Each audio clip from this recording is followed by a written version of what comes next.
Welcome to Bible by the Fire in DAYZ, where we study the Bible by a fire in DAYZ. This channel is out of control. We play survival games Monday through Saturday, but Sunday we set aside for this Bible study. Matthew chapter 10, verse 8, freely you have received, freely give. That verse can absolutely change your life. I recently got back from the Philippines. My wife was born in Los Angeles. My kids are all born here, but her parents grew up in the Philippines, and they lived and worked here and retired and moved back to the Philippines. And so finally, my kids being 18, 17, and 13, we got to take them back for a once-in-a-lifetime trip to the Philippines. I say once in a lifetime, but I want to go again. It was amazing. And they live on one of the more impoverished islands. They have a nice home up on a hill, but they have a ministry there also to kids, and they help feed hungry kids in the village, and they teach them the Bible and songs. These kids are so happy. It was one of the highlights of my trip, was getting to spend time at that ministry. It was awesome.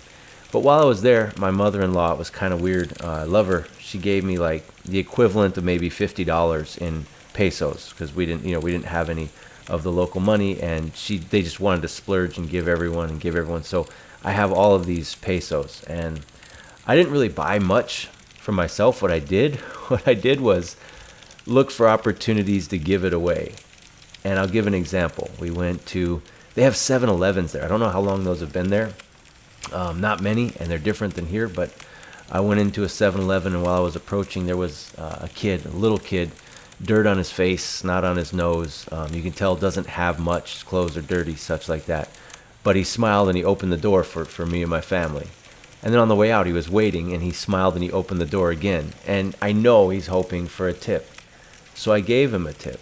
And it was a sizable tip. It was like what someone who has a skilled labor does for a day's worth of work.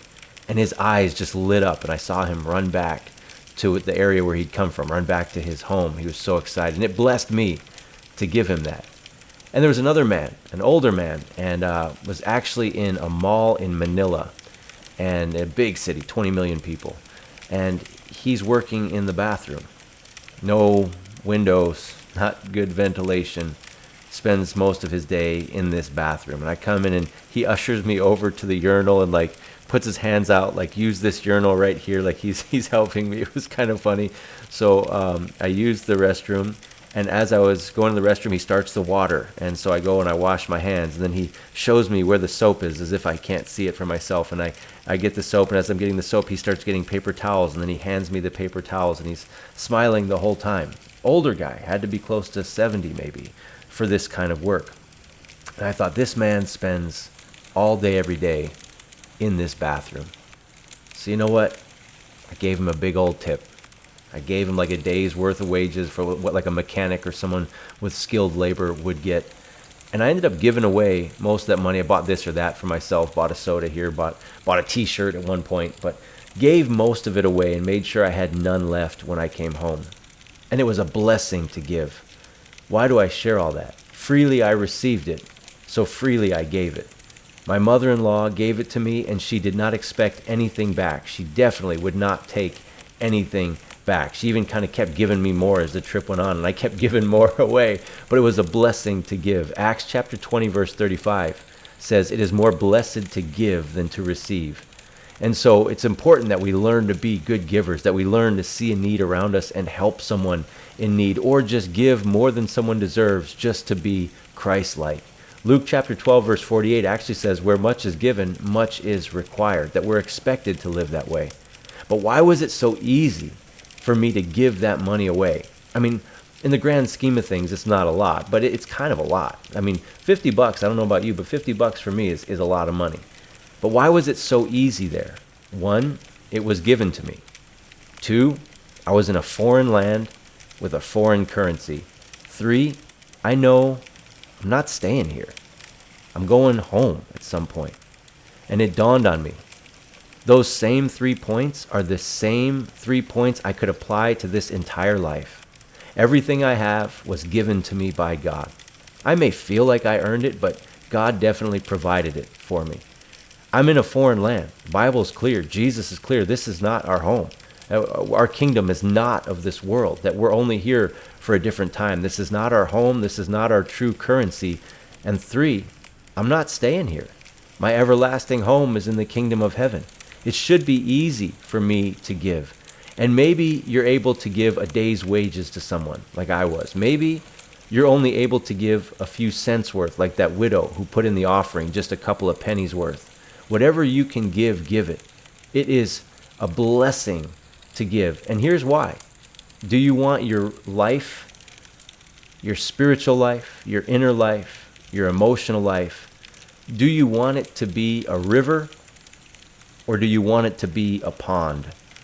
I love swimming in rivers. Brooklyn and I, Brookie, life coach, she will jump in a river anytime, any day, anywhere, assuming it's not like flowing too fast and it's safe, but we love jumping in rivers. When we were in Sedona, they said, yeah, there's a river over there somewhere, and you can maybe find the trail.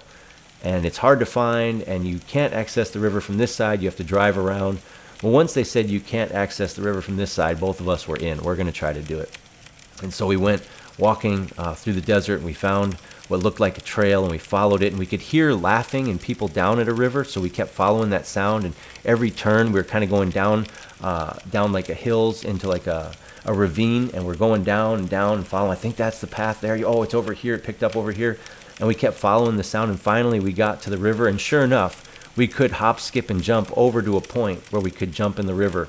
And we had just gotten to Sedona. We weren't in our swimming trunks. She wasn't in her bathing suit. We were just in our regular clothes. But we took off our shoes, we took off our socks, I took off my hat, and we just jumped in our regular clothes, and we're swimming in the river. A river is fresh. A river is flowing. It's coming in and it's going out. And there's a freshness to a river. But if you try to swim in a pond, you certainly can. The bottom is mucky, it's kind of muddy, your feet sink in, it gets a little scummy, there's some plant life growing in there, there's algae sometimes kind of growing along the top, and it's stagnant and it smells. More likely to get things like parasites and things like that in a pond. Do you want your life to be a river or a pond? And I want to encourage you, if you want your life to be a river, whatever you've freely received, freely give. And Jesus wasn't even talking about money in Matthew chapter 10, verse 8. He's sending them out.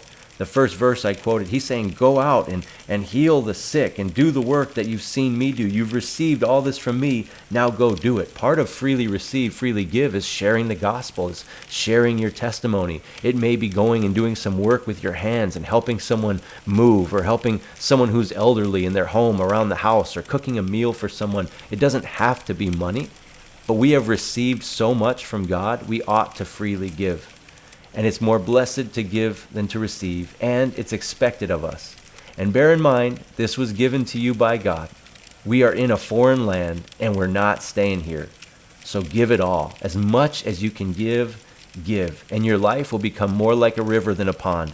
You'll receive those blessings from God. And the more we give, and the more we sow, and the more we plant into the lives of others and into the kingdom of God by sharing the gospel, by giving it all we got, the more God is going to bless us with to give more. We see that principle in Scripture as well. So a little bit different of a message today, very, very specific. But I'd freely received those pesos, and man, I freely gave them away, and it was a blessing to put a smile on people's faces. That's really what it's all about. Go be a blessing to others. And if you're struggling, you're saying, man, I'm just struggling, I'm down, I'm depressed, I'm sluggish, I'm in a rut. The best thing you can do, maybe one of the best things, I mean, you want to spend time with God, there's a lot of things, but speaking in hyperbole here, the best thing you can do is go give something to someone else. Go do something for someone else. And you'll start going from that pond, and you'll start flowing like a river. Your life will be refreshed again. Thank you for listening to this. Make sure you give it a thumbs up. Make sure you put a comment down below. Comment a favorite verse, or just say thanks, or put a fire emoji down there just to help the algorithm send this out a little bit further. And until next time, keep carrying the fire.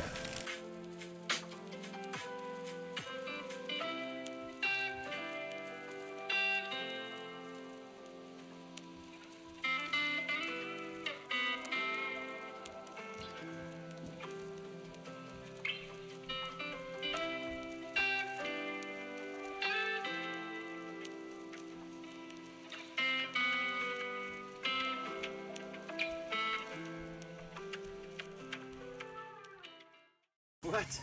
I hit my head. Oh, bucket.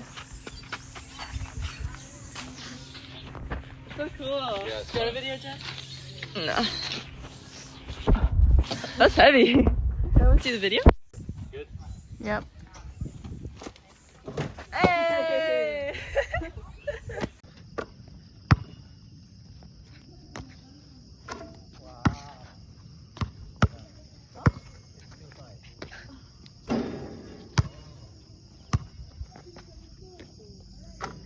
Oh, all net. Do life, do life.